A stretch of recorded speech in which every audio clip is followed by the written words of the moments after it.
ಬಳಿದ ಬೆನ್ನು ಹತ್ತಿ ನೂರಾರು ಭಾಷೆ ಕಂಡ ಮೇಲೆ ಕನ್ನಡ ಮಣ್ಣನ್ನು ರಕ್ಷಿಸಲು ಈ ಕನ್ನಡ ಮಣ್ಣನ್ನು ಮರಿಬೇಡ.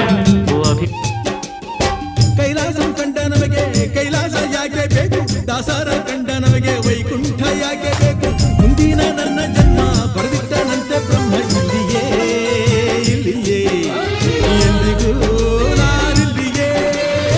ಹುಟ್ಟಿದರೆ ಕನ್ನಡ ನಾಡಲು ಹಾರಿ ಬಿಟ್ಟಿದರೆ